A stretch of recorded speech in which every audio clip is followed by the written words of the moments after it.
Hello friends, आपका the solve paper में स्वागत करते हैं। और आज मैं टीईटी 2003 का पेपर लेकर मौजूद हूं। आप सब लोग इसको ज़्यादा से ज़्यादा और जल्दी से जल्दी स्टडी करें, रिपीट करें और अपनी तैयारी को निखार लाएं और ज़्यादा से ज़्यादा स्टडी करें। और दोस्तों, इसका मैं पीडीएफ अपने Telegram channel that is solve paper में दे दूंगा।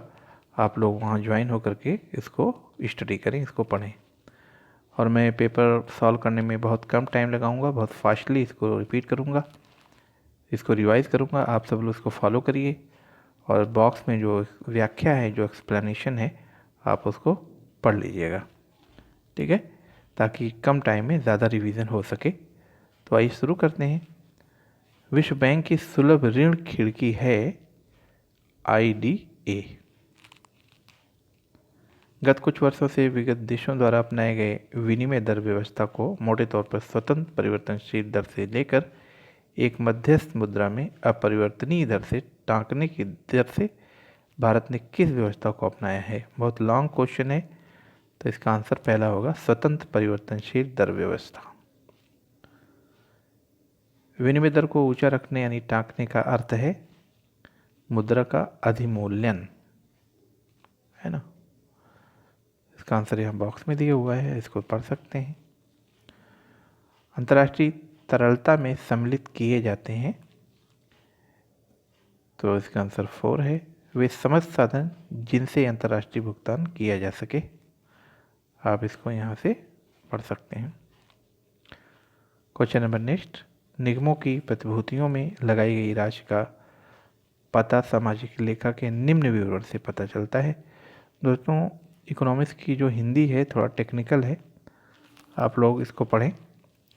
और इसका इंग्लिश वर्जन नहीं है, मैं एक बुक से इसको कॉपी किया हूँ, इसके लिए मैं क्षमा चाहता हूँ, मैं इंग्लिश नहीं दे सकता, तो फिर भी आप लोग कोशिश करें। क्वेश्चन नंबर 6 में आगे बताया गया, एक बार फिर रिपीट कर दूँ। निगमों की प्रतिभूतियों में लगाई गई राशि का पता सामाजिक लेखा के निम्न विवरण से पता चलता है। ये विवरण दिया हुआ है: अदा प्रदा सारणी, कोष प्रवाह विवरण, राष्ट्रीय आय एवं उत्पाद विवरण और भुगतान संतुलन विवरण। तो इसमें तीसरा सही है। आय वितरण में असमानता होने से निम्न आय वर्ग के लोग जो उच्च आय वर्ग के उपभोग के स्वरूप को अपनाने का प्रयत्न करते हैं, से उपभोग प्रवृत्ति में वृद्धि होना यानी बचत प्रवृत्ति में कमी होना स्वाभाविक है। तो इसका आंसर 4 है। ड्यूजनबरी का विचार है, ये ड्यूजनबरी का विचार है। अगर आपको इसका आंसर कोई रॉन्ग लगता है तो आप कमेंट बॉक्स में बता सकते हैं। Question number next. एक संकुचन तकनीक है, तो इसका आंसर 3 है। सकल राष्ट्रीय उत्पाद की गिरावट में एकरूपता लाने के लिए हेरल्ड डोमर विकास प्रारूप यह संकेत देता है कि विकास संबंधित है, इसका पहला, यानी प्रत्यक्ष रूप से बचत से तथा अनुपात के विलोम से संबंधित है। यह है हेरल्ड समीकरण। यदि समाज में बचत की औसत दर 10% है और क्यू अनुपात 4 है तथा जनसंख्या वृद्धि दर 1% है, तो अर्थव्यवस्था के लिए साधारण समृद्धि दर क्या है? तो इसका आंसर होगा 1.5%। इसका आंसर होगा ए।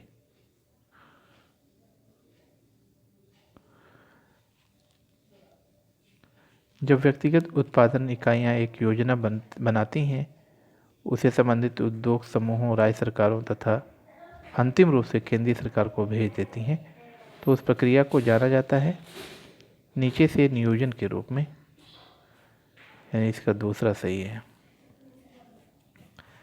जब भारत जनांकीय संक्रमण की तृतीय अवस्था में प्रवेश करेगा तो उसके जन्म दर में महत्वपूर्ण कमी आएगी।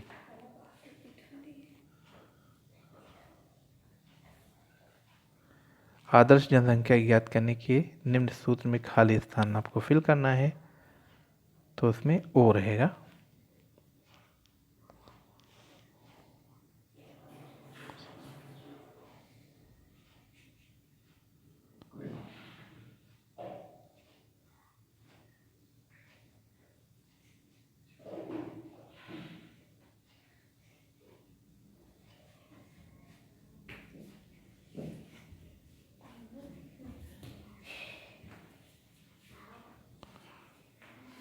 ठीक।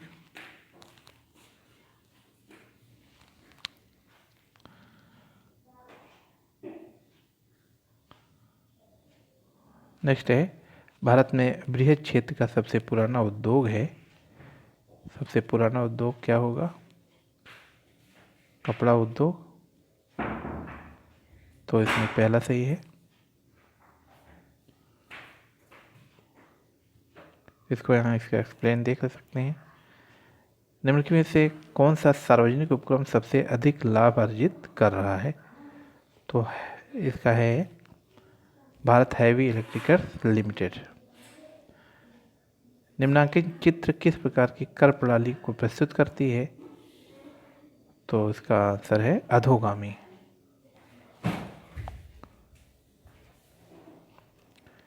निम्नलिखित चित्र में कर की राशि की माप किससे की जा सकती है? तो यस वक्र एवं वक्र की दूरी से।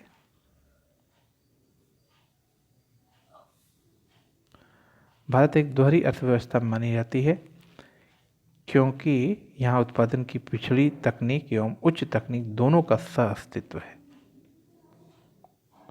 भारत में सबसे महत्वपूर्ण गैर परंपरागत ऊर्जा साधन है सौर। अन्नपूर्णा योजना का आरंभ हुआ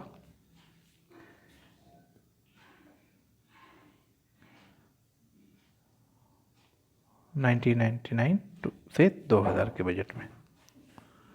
निम्नलिखित में से किसका भुगतान सरकार द्वारा नहीं किया जाता? तो सार्वजनिक उपक्रमों के शेयर का। गुन्नार मिर्डल हैं स्वीडन के अर्थशास्त्री। एक हॉट मनी या रिफ्यूजी पूंजी वह पूंजी है जो, इनमें से कोई इसका आंसर नहीं दिया है, यहाँ पर क्लियर किया गया है।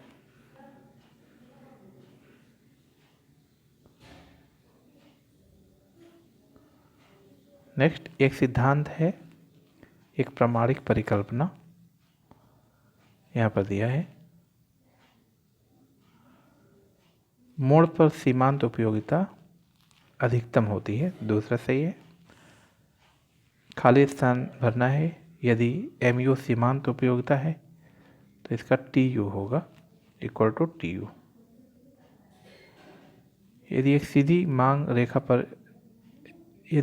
मांग रेखा एक वक्र रेखी मांग वक्र को स्पर्श करती है तो दोनों मांग वक्रों की लोज स्पर्श बिंदु पर भिन्न होगी। सामुदायिक तटस्थ वक्र परिचय कराता है एक देश की रुचि एवं मांग प्राथमिकता से।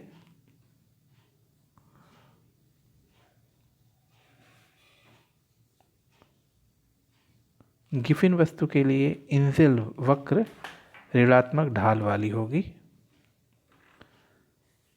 इसका एक्सप्लेन यहाँ दिया है।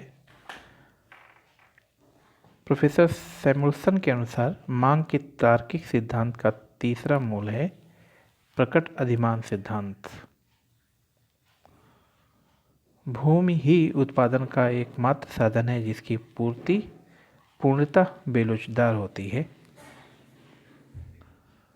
एक फर्म का संतुलन स्थापित होगा उत्पादन के द्वितीय चरण में।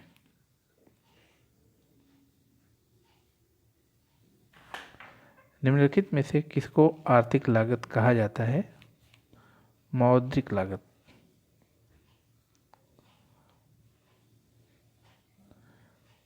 इसको एक बार और देख लीजिए।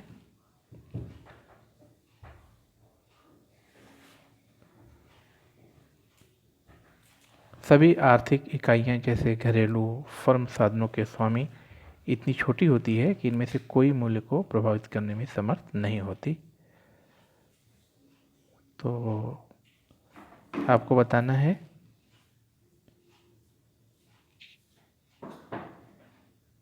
इसमें से कौन सही है, एक बार देख लीजिए। दूसरा है, साधनों की गतिशीलता पर तथा मूल्य पर कोई सामाजिक रोक नहीं होता। प्रत्येक व्यक्ति को बाजार का पूर्ण ज्ञान होता है। ये 3 मूलभूत शर्तें हैं। 3 मूलभूत शर्तें क्या हैं, इसमें कौन सही होगा? पूर्ण प्रतियोगिता की। एकाधिकारी प्रतियोगिता में फर्म साम्य में तभी होगी जब MR=MC।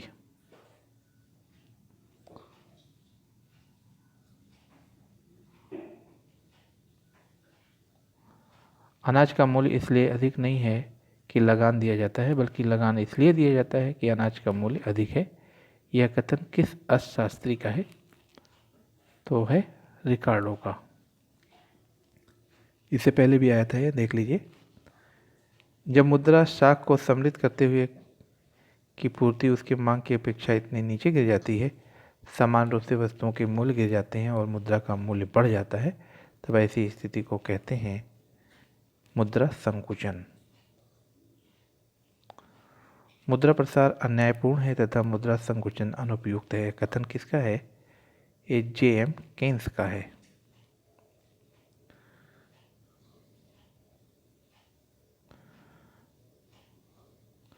खुले बाजार की कार्यवाही का प्रयोग प्रमुख रूप से किया जाता है। खुले बाजार की कार्यवाही का प्रयोग प्रमुख रूप से किया जाता है एक मौद्रिक युक्ति के रूप में, जो कि प्रचलन में मुद्रा की मात्रा तथा व्यापारिक बैंकों के नकद कोष को नियंत्रित करता है। इसकी व्याख्या यहाँ दिया हुआ है। Professor A.H. हैंसन गुणक एवं त्वरक के संयोग को वर्णित करते हैं समृद्धि प्रभाव के रूप में। तो दोस्तों, आज इकोनॉमिक्स का मैंने जो क्वेश्चन 2003 में TET में आया था उसको मैंने बताया है, उसको मैंने पढ़ा है। आप सब लोग उम्मीद है ज़रूर इसे लाभ उठाएंगे, फ़ायदा होगा आपको। लेकिन इसकी हिंदी थोड़ा टेक्निकल है, इसकी इंग्लिश वर्जन भी आप लोग पढ़ें। और अगर मेरा वीडियो आपको पसंद आता है तो मेरे चैनल को सब्सक्राइब, लाइक, शेयर ज़रूर करें।